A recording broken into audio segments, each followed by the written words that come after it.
Bueno, ahí estaba el remate de Lilita Carrillo. Me dicen que lloró anoche. Creo que lo tenemos después, bueno, no importa. Ya está Norma Morandini, gracias. Ricardo Brullaile, Juan Carlos Junio y Jorge Landó. A ver, Norma, ayer suscribieron un documento importante, 28 senadores. Usted estuvo dentro de los que lo impulsaron. ¿Qué significa?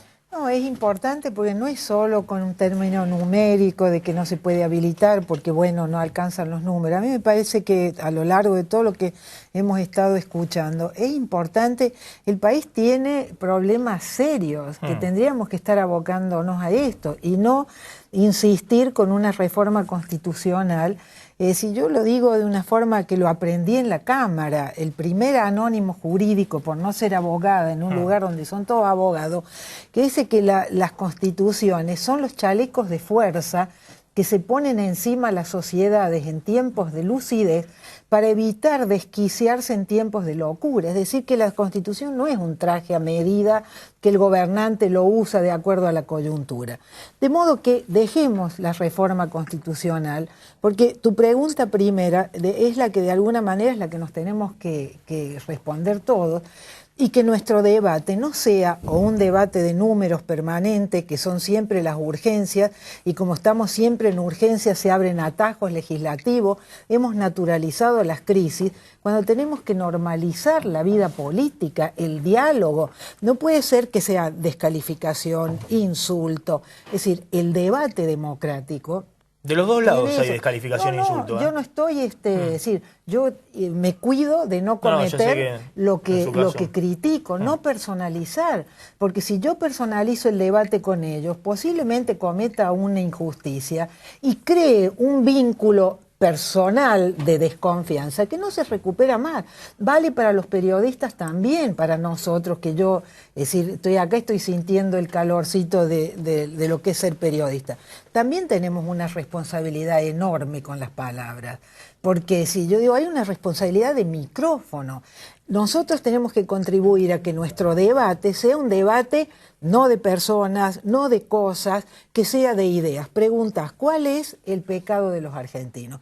Y yo te decía lo de periodista, a mí me corrió un frío, porque cuando me acuerdo que como periodista denuncié, o mi revista, que yo era corresponsal de la Cambio 16, que denunciaron el Yoma Gay, lo primero que apareció escrito en la prensa, y voy a contar el pecado y no el pecador, un periodista escribió que yo estaba en una campaña anti-argentina.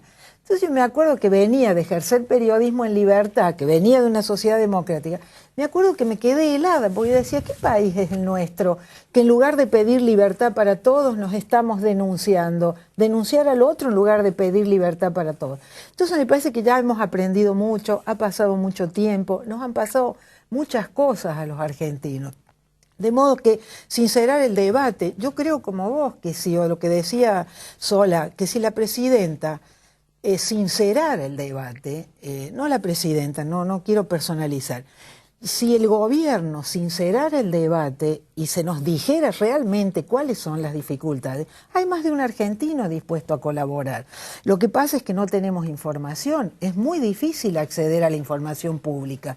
Entonces es todo, es decir, hay una explicación para Argentina y hay una explicación para Estados Unidos. La palabra campaña en el mejor sentido de información cuando los gobernantes publicitan sus actos de gobierno es explicar en Estados Unidos ¿cuáles son las intenciones del gobierno argentino? Es decir, me parece que se dicen para acá cosas que no es en Argentina donde hay que decirlas. A ver, Juan Carlos Junio, diputado de Nuevo Encuentro, aliado del kirchnerismo. Yo creo que el hecho más trascendente de anoche es la ley.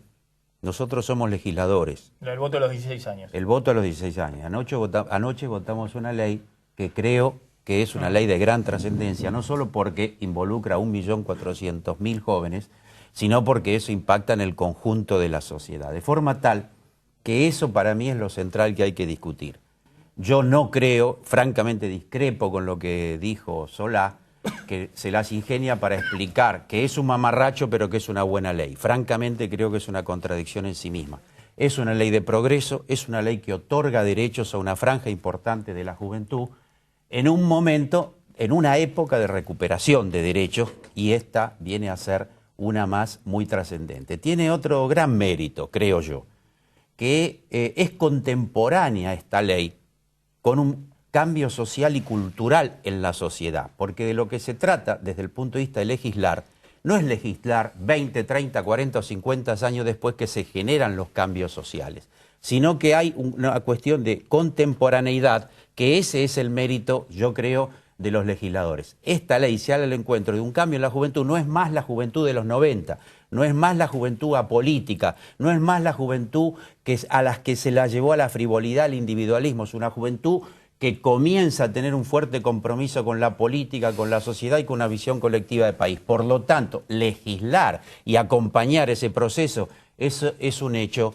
muy trascendente. Ahora, Junio, y se lo traslado si no a Lando, la verdad que yo me sorprendí cuando empezó el debate del voto a los 16, yo planteé algunas dudas, la verdad para mí no era prioridad de discusión en este momento, pero después cuando lo escuché a Horacio Rodríguez Larreta, el del PRO, decir, sí, yo estoy a favor. Lo escuché a los diputados del socialismo, lo escuché a Donda, lo del Frente Amplio Progresista. Algunos radicales dije, está toda la dirigencia política a favor. Bueno, ahora, me parece que el dato ayer no era ese. De la sociedad. ¿Cómo? No fue demanda de la sociedad. Me parece que no era demanda, pero no importa, la dirigencia política estaba de acuerdo. Pero fue más allá, una demanda de los senadores y lo crearon, tanto que dice que nosotros... Había un proyecto de Yoma, pero de lo crearon, también, lo trabajaron, ese proyecto lo trabajaron en el Senado, si ese es el lugar ahora, donde se hizo. Más allá del tema ese, del voto a los 16, insisto, me detengo en eso. Acá no se divide aguas, es uno de los pocos temas que... Me detengo en eso porque siempre dicen que nosotros, Maxi, Sí. siempre dicen que nosotros somos una escribanía del gobierno.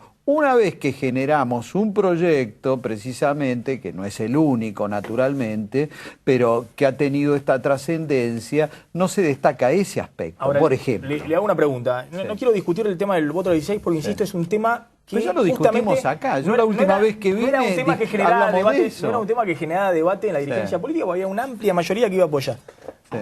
Ahora, cuando un diputado del oficialismo dice que hay un narcosocialismo, cuando dispara que los otros son esclavos de las corporaciones, bueno, ¿qué pasa ahí? Bueno, digamos, ¿verdaderamente creen que no, que hay un socialismo que es aliado al narcotráfico? Cuando una diputada de la que son esclavos de la oposición... Oíme una cosa, cuando una diputada de la oposición dice exactamente lo mismo, ¿qué onda?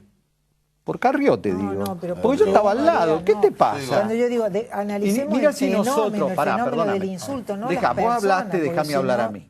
Cada uno un lugar para cada cosa. No, mira, ¿por qué te digo esto? Porque si cada vez que tenés un debate y escuchás cosas que te molestan, te mandás a mudar y no debatís y no confrontás, ¿cuál es el sentido que tiene un parlamento? Yo no es que voy a glorificar los excesos, eso de ninguna manera. Lo que quiero marcar, que así como parece que el eje de la historia del día de hoy es lo que dijo Larroque, y se esconde lo que dijo Carrió. Digo esto porque me tocó vivirlo ayer, yo estaba sentado casi al lado. Digo, ¿por qué dice esta mujer? Quiere decir que dijo que nosotros queríamos sacar adelante esa ley para meter a los chicos en el mercado de la droga porque nosotros administrábamos una barbaridad. Una cosa, digo, pero ¿cómo va a decir esto? Bah. Ahora, entonces, una barbaridad de Carrió amerita que pueda decir una barbaridad. No, pero después el debate miembro informante del, eso lo dijo, oíme, eso lo dijo a la 1:30 del mediodía, sí. Esto pasó a las 11 horas después. Sí. Lo que te quiero decir, y dijeron otra serie de barbaridades, pero esto pasa siempre en los debates y siempre te la tenés que bancar. Se fueron, yo te voy a decir, yo tengo una versión distinta, acá me voy a pelear con todo. Yo creo que se fueron porque es muy difícil sostener que no vas a votar el voto para los chicos. Es mucho más... Pero, pero déjame terminar el razonamiento. Sí. Yo después me callo. Sí. No hay ningún inconveniente. Cuando vos tenés tu bancada dividida, lo más fácil es pegar la espantada y no mostrar que tu bloque estuvo dividido. Yo esto ya lo vi, lo hicieron en la ley de medios, no es para nosotros una novedad. E intentar dejarnos sin quórum para que se nos caiga la ley tampoco es una novedad. Yo no me como esto de que se ofendieron y se fueron. ¿Qué se van a ofender? Hicieron esa maniobra política para dejarnos mal parados, porque esta es la vida parlamentaria, es el juego parlamentario. Ricardo Gracias, Jorge. Nadie está obligado a declarar contra sí mismo.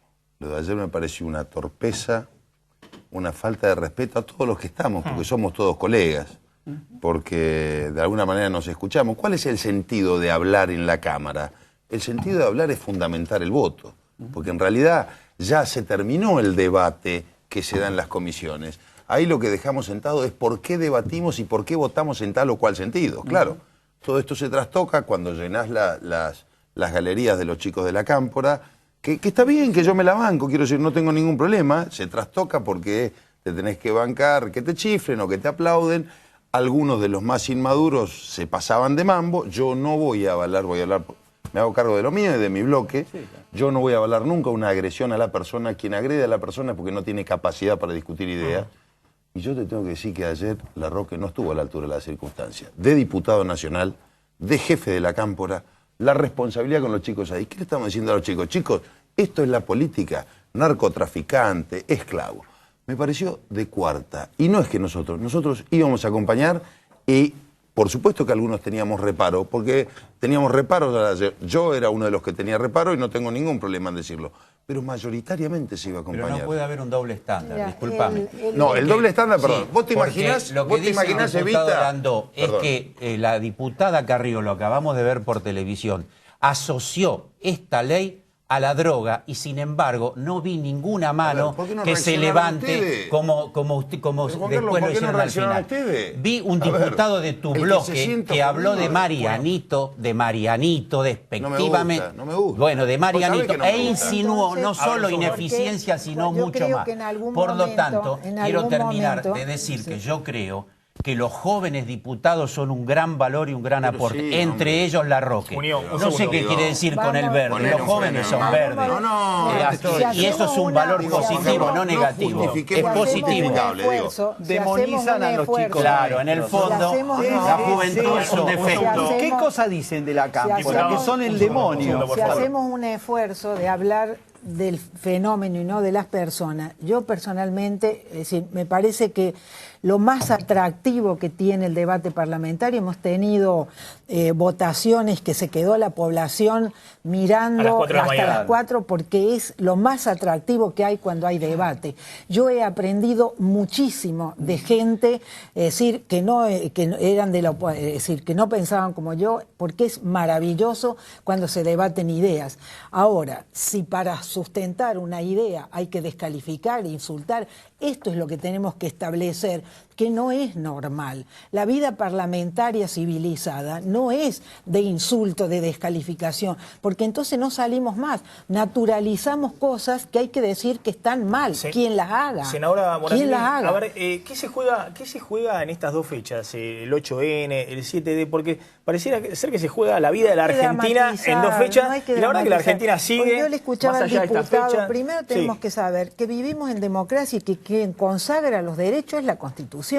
Nosotros lo único que hacemos es garantizar que esos derechos se cumplan, enmarcar las leyes dentro de lo que la Constitución nos da y dentro de todos los tratados internacionales de derechos humanos a los que se ha subordinado la Constitución. De modo que nosotros no concedemos derechos, consagramos derechos que están en la Constitución.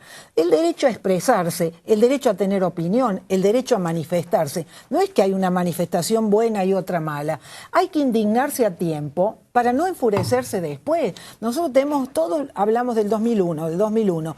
No lleguemos a situaciones de furia, no pasa nada. Hay que garantizar que la ciudadanía se pueda expresar. Tendremos que todos escuchar, unos escucharán menos, otros, no hago juicio de eso, pero lo peor que podemos hacer es descalificar una manifestación que se está planteando, si es espontánea, si no es genuina, no importa, el derecho que tiene la gente a manifestarse está consagrado por la Constitución. El límite a la libertad es la responsabilidad, y eso es fundamental.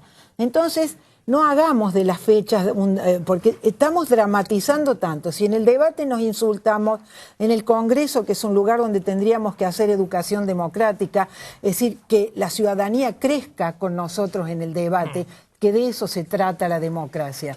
Pero si ponemos siempre, estamos al borde del precipicio y que se viene la muerte y que se viene... Lo digo para todos, no estoy haciendo... Lo que pasa que, no hay que asustarse senadora, con el futuro, no podemos estar amenazándonos con el futuro. Lo compartimos todo lo que usted dice. Lo que hay que definir, si en la Argentina de hoy, en la Argentina de los últimos años, es un país donde se vive en plenitud el orden constitucional, si no se vive en plenitud el ejercicio de la libertad ciudadana, si no se vive en plenitud el goce de poder manifestarse en las calles. Yo no recuerdo en toda mi vida, ni en toda la historia, y también a este gobierno, también a este gobierno, se lo debemos a 30 efectivamente años de que la democracia no es una abstracción, no es un valor histórico. A medida que nos vamos alejando del miedo, dirigentes políticos, porque usted lo que quiere hacer es negar el aporte que hace este gobierno y plantea una abstracción de la democracia. No es abstracta. Es una maravilla que los jóvenes participen. Así es. Y la maravilla es que lo puedan hacer en libertad, no como pasó con mi generación. Claro. Entonces mi responsabilidad con estos jóvenes, que son los hijos de la libertad, que son los hijos de la democracia, que participan en política porque ya no tienen miedo, porque los padres no, como hicimos nosotros, porque nosotros veníamos, cuanto más cerca hemos estado de la dictadura, más miedo, y había una generación que le decía al hijo a la universidad, no te metas, porque venía. Entonces hay que reconocer, la democracia es orgánica, es una cosa que la libertad... Senadora, porque el pueblo y los jóvenes ahora se sienten seguros y en plenitud y en libertad, porque este es un país que dejó de ser el país del genocidio y la impunidad para ser el país de los derechos humanos. Juan Carlos, hablemos un poquito todos. Perdón, diputado Burjaile. Yo lo que quiero decir es, la libertad no es algo que se otorga, es algo que nos corresponde a todos. Entonces ya, porque si no parece una concesión del César que nosotros nos da la libertad y nos saca la libertad. La libertad es lo que nos corresponde y la que la hemos ganado todos. Ahora sí hay cosas que me preocupan más allá de eso. Hay una cosa que me preocupa que tiene que ver con el republicanismo que estamos viviendo. Digo, escuchar a Lorenzetti decir que se siente presionado me preocupa, porque si la justicia no funciona, es uno de los pilares de lo que es el funcionamiento republicano. Y uno tiene muchas dudas de lo que está pasando con la justicia. Porque, perdón, porque termino una cosa. Porque yo la escucho, Norma, yo la escucho a Cristina dudar de la Cámara de Estados Unidos y digo, a mí me preocupa lo que pasa en la justicia de mi país. Porque a mí me preocupa lo que pasa con Ollarvide y me preocupa lo que pasa con el Consejo de la Magistratura. Claro que me preocupa. Claro, bueno, entonces, digamos las cosas como son. Porque hace 3 años que se votó la ley de medios y todavía no se aplicó. Y eso porque hay corporaciones que actúan sobre la justicia. ¿Sabés lo que pasa? Vos estás negando el derecho que alguien recurra a la justicia. No, entonces, no, sí lo estás negando. Yo lo que estoy defendiendo es al Parlamento y a la voluntad yo defiendo al Parlamento, pero ¿sabés lo que pasa? Y a las leyes de la nación que no se cumplen porque hay una corporación que presiona. Un poder que presiona. ¿Sabes por qué no se cumple? Porque hay un juez que dijo, señores, esperemos. Ahora, si no queremos ver eso y nosotros queremos que el Poder Ejecutivo sea quien hace justicia, estamos equivocados. ¿No? Para desinvertir y llevamos perdón, esto es lo que es irrefutable es lo que dijo la justicia. No te interrumpo, Jorge. Y la verdad es que la Corte es la que estableció que el día 7 de diciembre se termina el esquema del amparo que está... Vale decir que, bueno, no me voy a detener en el fallo. Lo concreto, hay que leerlo bien. El fallo dice que no hay un problema de libertad de expresión, que en ningún momento se ha acreditado el tema de la libertad de expresión. Dice que es un tema estrictamente patrimonial. No lo dice una vez, lo reitera. Vale decir que lo que se censura es concretamente que usufructúen licencias que no le corresponden. Jorge, es una ley antimonopólica. Vos como abogado sabés que la justicia te va a decir si el 8 de diciembre tiene que haber empezado el proceso de desinversión o se tiene que intervenir en cablevisión. Eso dirá la justicia. ¿Querías decir algo? Yo le digo todo el tiempo que cuando una ley queda judicializada, algo mal hemos hecho los legisladores. Porque cuando... lo malo es Clarín. Lo malo es Clarín, es el que condiciona y ensucia la vida política argentina. Lo hace desde toda la vida. Les hizo la campaña para voltearlo a Ilía. Yo se lo recordé ayer. Ustedes le dieron la fusión de Cablevisión y Multicanal 2 años antes. ¿Qué tiene que ver esa cuestión? ¿Por qué se pelearon, muchachos? Gracias, es un tema que claro, genera mucha polémica. Se pelearon. Yo creo que el país sigue después del 8N, va a seguir después del 7D y los problemas van a ser exactamente lo mismo, me parece. Gracias. Gracias a los cuatro. Vamos a una tanda, ya volvemos.